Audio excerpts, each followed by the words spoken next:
experiments to find velocity of sound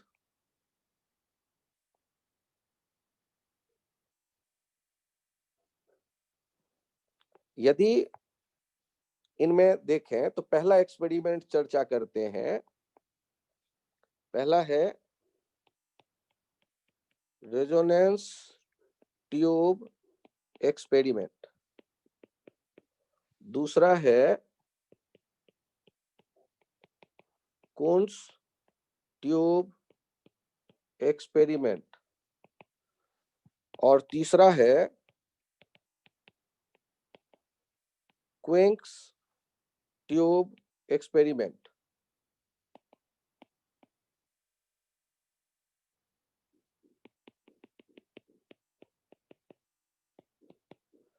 ये 3 experiment हैं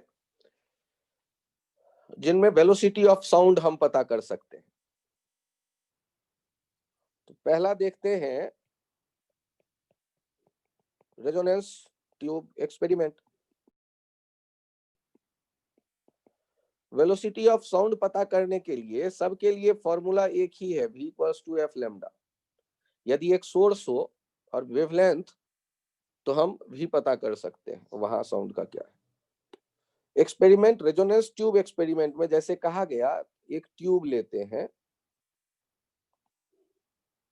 और ट्यूब में नीचे आप पानी को निकालने की ऐसी व्यवस्था एक है और ऊपर तक पानी भर देते हैं लिक्विड, और ये उसके ऊपर एक ट्यूनिंग फॉर्क रखते हैं जिसकी फ्रीक्वेंसी आपको पहले से पता है।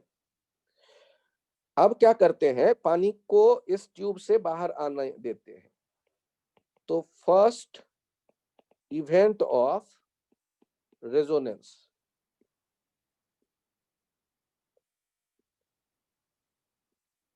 फर्स्ट इवेंट ऑफ रेजोनेंस क्या कहलाता है कि आप जैसे ही ट्यूब के पानी को कम करने लगते हैं तो होता क्या है कि एक खास डेप्थ तक पानी के आने के बाद ये ऊपर में L1 लेंथ का एक एयर कॉलम देखना शुरू करो। एयर कॉलम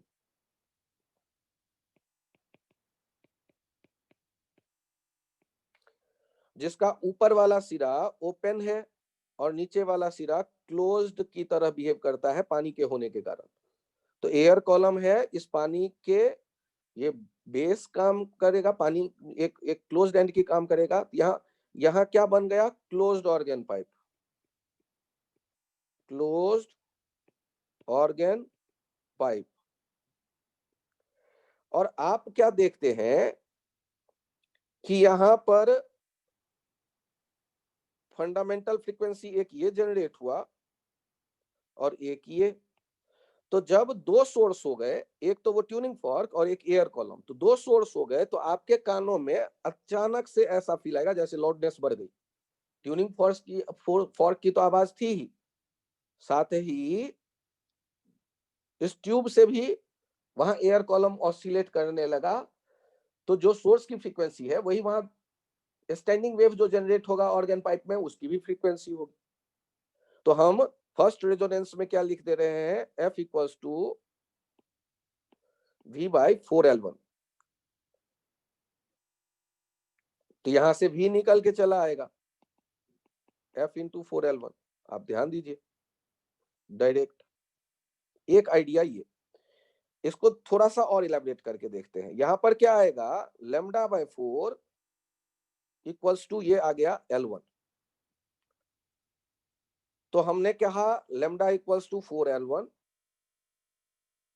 और V equals to F lambda F into 4L1। ये ऐसे भी आप इंटरप्रेट कर सकते हैं।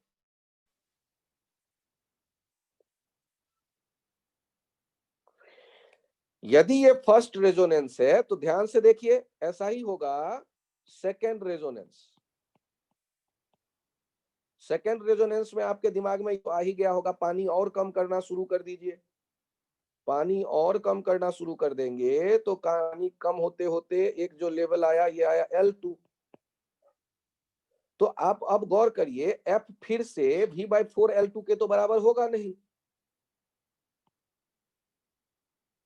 कारण अब जो यहाँ बनता होगा एयर कॉलम, उस एयर कॉलम में आप जब बनाएंगे, जैसे क्लोज्ड ऑर्गन पाइप में देखा करते थे, एक पूरा लूप और एक 1/4 लूप, तो यहाँ क्या हो जाता था, 3 λ/4 हो जाता था L2, तो लैम्डा हो जाता था 4L2/3, और F हो जाता था V/λ 3V/4L2, यहाँ L2 होगा, तो यहाँ से आप भी 3V/4L2 कर सकते हैं। सेकेंड वाला जब आप मैच कर रहे हैं तो सेकेंड में 3V/4L2। तो थर्ड रेजोनेंस में क्या देखते होंगे,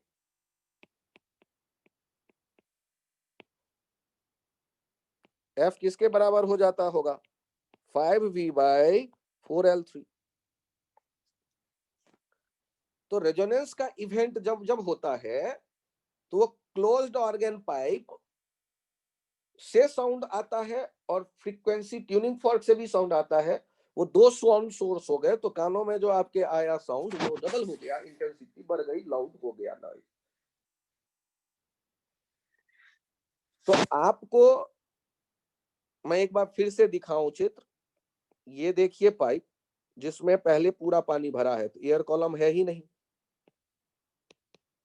फर्स्ट इवेंट ऑफ रेजोनेंस में क्या होगा, फर्स्ट इवेंट ऑफ रेजोनेंस में हमने देखे, कुछ खाली हुआ और लाउडनेस बढ़ गई L1 लेंथ में।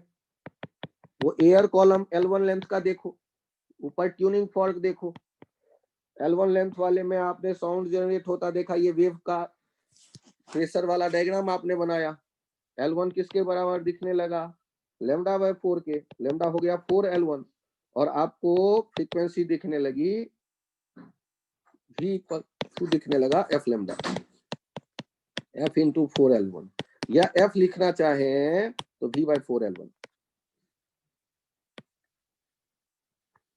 यदि सेकेंड रेजोनेंस की बात करते हैं, तो लिक्विड को और कम करो, अचानक से साउंड बढ़ा, तो अचानक से साउंड यदि बढ़ता देख रहे हो तो उसके लिए हमने क्या सोचा, यहाँ जो बना होगा नोड एंटी नोड, बीच में एक एंटी नोड का पेयर, ये देखो ये ऐसा बन गया होगा, ऊपर ये ट्यूनिंग फॉर्क है, ये है फ्रीक्वेंसी F, L2 किसके बराबर हो जाएगा, 3 λ/4, तो लैम्डा हो गया 4L2/3, V हो गया F लैम्डा, F हो गया V/λ, F हो गया V/3V/4L1 4L2। तो यहाँ एक रिलेशन आने लगेगा कि कब कब रिजोनेंस मिलेगा, L1 is to L2 is to L3 is to L4, ये हो जाएगा 1 is to 3 is to 5 is to 7, check कर लेना। L1 हो गया λ/4, L2 हो गया 3 λ/4, L3 हो जाएगा 5 λ/4, L4 हो जाएगा 5 7 λ/4, तो 1 is to 3 is to 5 is to 7, ये जो लेंथ। तो यदि कोई कहता है, साधारण सा क्वेश्चन, कि पाइप के 20 सेंटीमीटर का एयर कॉलम होने पर आपको पहला रेजोनेंस मिला, तो अगला रेजोनेंस कितने एयर कॉलम पर मिलेगा उसी इवेंट में, तो 1 is to 3 is to 5, तो एक यदि 20 सेंटीमीटर तो दूसरा हो जाएगा 60 सेंटीमीटर, तीसरा हो जाएगा 100 सेंटीमीटर, चौथा हो जाएगा 140 सेंटीमीटर। जितना तक एयर कॉलम बढ़ता जाएगा ऐसे ऐसे हमें रेजोनेंस मिलती जाएगी। तो पहला क्वेश्चन तो यही होता है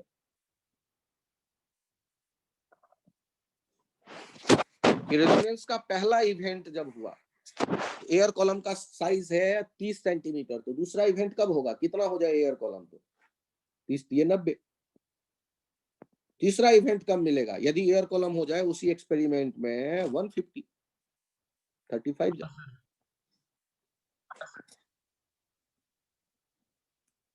तो यहां कहते तो है कि वेलोसिटी ऑफ साउंड निकालने का फॉर्मूला, तो वो तो है ही आपके पास, वेलोसिटी ऑफ साउंड निकल आएगा, लेकिन क्वेश्चन जो पूछता है वो वेलोसिटी ऑफ साउंड नहीं पूछ के लेंथ से रिलेटेड पूछ देता है।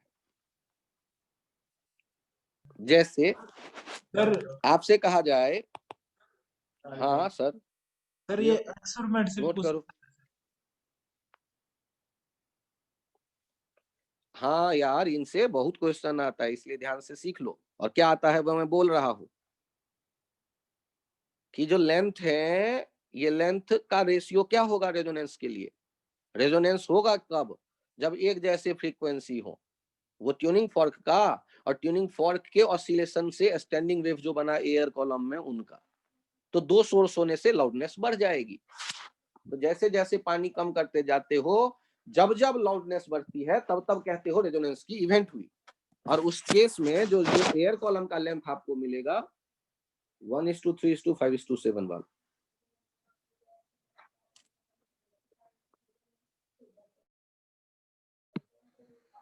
चेक करिए, यहां आप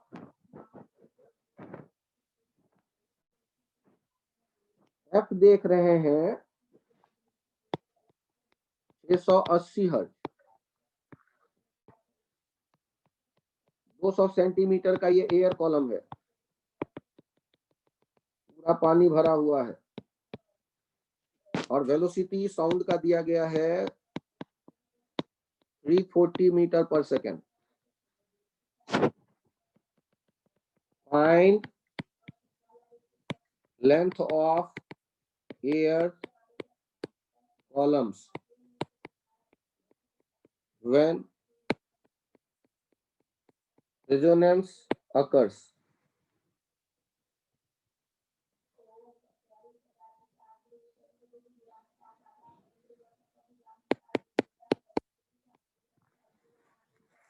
Find length of air column when resonance occurs.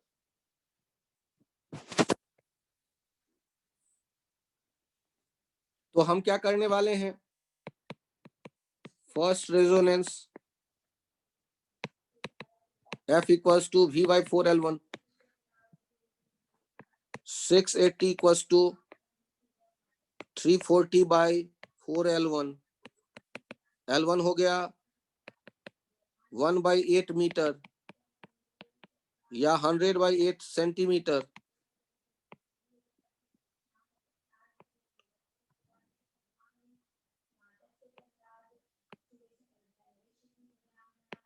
12.5 centimetre. पहला रेजोनेंस कब मिलेगा? 12.5 सेंटीमीटर पे। तो दूसरा कब मिलेगा? 3 इंटू 12.5। तीसरा 5 इंटू 12.5। चौथा 7 इंटू 12.5। पांचवा 9 इंटू 12.5। छठा 11 इंटू 12.5। सातवां, देखते चलो, केवल ध्यान रखना 200 सेंटीमीटर से ज्यादा ना निकल जाए आगे।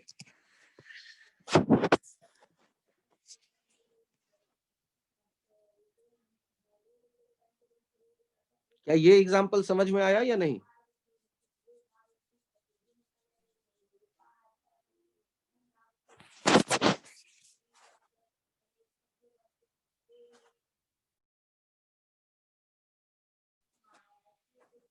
समझ में आया या नहीं?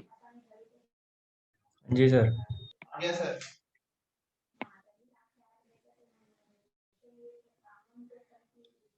यदि सर थैंक यू सर। हाँ बोलो। मुकुल सर कुछ बोल रहे सर आपको। हाँ बोलो, बोलो मुकुल। सर 13 भी हो।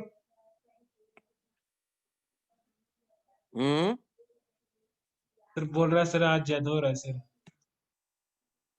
अच्छा, ऐसा ज्यादा हो रहा है, ठीक है ठीक है।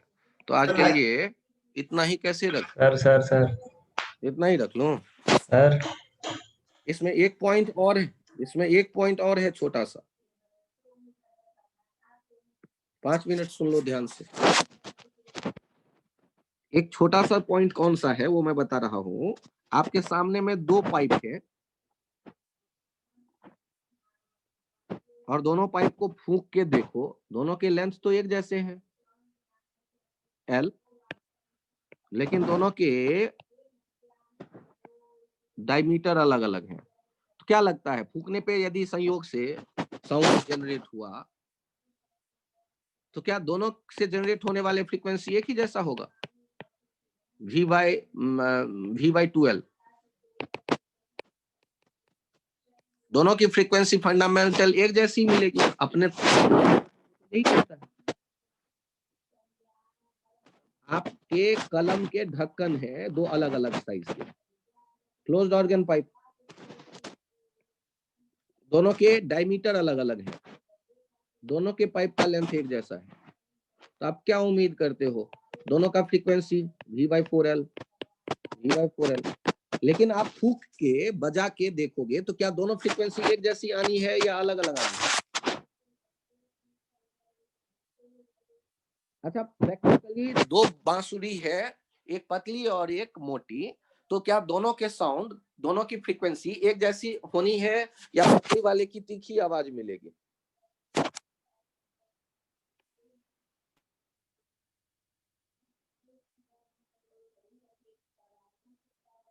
ये मतलब इमेजिनेशन में नहीं है आप लोगों के कि पतले वाले की तीखी आवाज आती नहीं है? सर। ठीक है, कोई नहीं। तो एक पॉइंट यहाँ पे है कि दो अलग अलग डायमीटर वाले जब हम देखते हैं पाइप, तो उनके जो फ्रीक्वेंसी होती है वो अलग अलग हो जाती है। और इसके पीछे का कारण बताया गया कि जो हम एक्सपेक्ट कर रहे थे कि यहाँ नोड और यहाँ एंटी नोड ओपन सिरे पे प्रेशर का, वो एंटी नोड यहाँ नहीं बन करके, वो यहाँ नहीं बन करके थोड़ा सा ऊपर बनता है, थोड़ा सा ऊपर बनता है। और ये जो एंटी नोड थोड़ा सा ऊपर बनता है तो एल लेंथ तो यहाँ तक है, उससे जितना आगे ऊपर बन रहा है वो उसे हम ई कहते हैं। तो क्लोज्ड ऑर्गन पाइप में जो इफेक्टिव लेंथ हो गया वो लेंथ हो जाता है L प्लस ई, जिसके कारण जो फ्रीक्वेंसी हम लिखते हैं वो V/4L+E लिखते हैं। क्यों? क्योंकि λ/4 किसके बराबर हो गया? L+V। F इक्वल्स टू क्या लिखेंगे? V/λ, V/4L+E। और ये जो E का वैल्यू होता है ये डायमीटर पे डिपेंड करता है, 0.3D, 0.3D। ये D है diameter of the pipe, D है, और E को कहते हैं एंड करेक्शन, एंड करेक्शन। और ये D diameter of the pipe, of the pipe. तो यदि हम बात करते हैं डायमीटर ऑफ द पाइप पे डिपेंड करने की, तो अब यहां पर चेक करो, यहां पर तो दो जगह था एंटी नोड, यहां और यहां बीच में कहीं नोड था, तो ये यहां से शिफ्ट ऊपर करेगा ओपन ऑर्गन पाइप में, तो ये और यहां भी शिफ्ट करेगा नीचे, तो कितना इफेक्टिव लेंथ हो जाएगा? L+2E। और यहाँ जो फंडामेंटल फॉर्मूला देखेंगे वो F हो जाएगा V/2L+2E ओपन ऑर्गन पाइप के लिए। और लेफ्ट साइड में आपने देखा क्लोज्ड ऑर्गन पाइप के लिए, और यहाँ देख रहे हैं ओपन ऑर्गन पाइप के लिए। तो फॉर्मूले में ये बदलाव आपको ध्यान रखना है कि ये फॉर्मूला जो हो जाता है ओपन और क्लोज्ड ऑर्गन पाइप में एक तरफ ई चेंज हुआ, और ओपन ऑर्गन पाइप में दोनों तरफ ये एंटी नोड शिफ्ट होता है थोड़ा सा दूर। और आप यदि ओपन ऑर्गन पाइप देखते हैं तो ये λ/2 देखते हैं, पहला फंडामेंटल के लिए L+2E, लेमडा हो गया 2L के बदले 2L, ब्रैकेट में 2 इंटू ब्रैकेट में L+2E। तो जब हम रेजोनेंस ट्यूब एक्सपेरिमेंट कर रहे होते हैं तो रेजोनेंस ट्यूब एक्सपेरिमेंट में भी ये L1 जो होता वो L1+E होगा λ/4 रेजोनेंस ट्यूब एक्सपेरिमेंट में। उसी तरह जब दूसरा हम देख रहे होंगे रेजोनेंस, तो उसमें भी ये जो लेंथ इफेक्टिव लेंगे वो L2+E, वो हो जाएगा 3λ/4। तो इन दोनों का डिफरेंस ले लें तो ये हो जाएगा L2+E minus L1+E, difference 3λ/4 minus λ/4, 2λ/4, L2 minus L1, lambda हो जाएगा 2L2 माइनस L1, और V इक्वल्स टू लिखते हैं F लेमडा, तो F into 2L2 minus L1, ये हमें पता चलता है इस तरह से इनका वैल्यू। और यदि इन दोनों को डिवाइड कर दिया जाए, इन दोनों को डिवाइड कर दें, L1+E L2+E डिवाइड कर देते हैं तो ये हो जाता है 1/3, 3L1+3E इक्वल्स टू L2+E। और यहां से ट्वाइस ई हो जाता है L2 माइनस 3L1 और ई का वैल्यू हो जाता है L2 माइनस L1/2। इन दोनों फॉर्मूलों पे भी क्वेश्चन पूछा गया है। इन दोनों फॉर्मूलों पर भी क्वेश्चन पूछा गया है रेजोनेंस ट्यूब एक्सपेरिमेंट में। तो जब तक जरूरी ना हो ये एंड करेक्शन हम नहीं सोचते। और यदि हमें लगता है कि क्वेश्चन में चर्चा किया गया है तो डायरेक्ट आईआईटी ने पूछ लिया है एंड करेक्शन बताओ। पहला रेजोनेंस मिला 20 सेंटीमीटर पे और ये 3L1 है और दूसरा रेजोनेंस मिला है 62 सेंटीमीटर पे। तो बताओ एंड करेक्शन कितना होगा। पहला रेजोनेंस मिला 20 सेंटीमीटर पे और दूसरा रेजोनेंस मिला 62 सेंटीमीटर पे, तो एंड करेक्शन कितना होगा। परफेक्ट। पहला रेजोनेंस मिला 30 सेंटीमीटर पे और दूसरा मिल रहा है 94 सेंटीमीटर पे, 94 सेंटीमीटर पे, तो एंड करेक्शन कितना होगा। बस ऐसे क्वेश्चन पूछे गए हैं और ऐसे आंसर इनका बता सकते हैं। फ्रीक्वेंसी दे दिया, L2 L1 दे दिया और वेलोसिटी ऑफ साउंड पूछ लिया तो भी आपके पास डब्बा है। तो ये आपने एक एक्सपेरिमेंट आज कंप्लीट किया जिसको कहते हैं रेजोनेंस ट्यूब एक्सपेरिमेंट। अगला लेंथ यदि कभी लिखना पड़े तो L3 प्लस E लिख सकते हैं 5 λ/4। अगला उससे लिखना पड़ेगा तो L4 प्लस E लिख सकते हैं 7L/4, 7 λ/4। सर 1 मिनट पीछे वाला पेज दिख। तो अभी के लिए इतना ही तक रखते हैं। Thank you.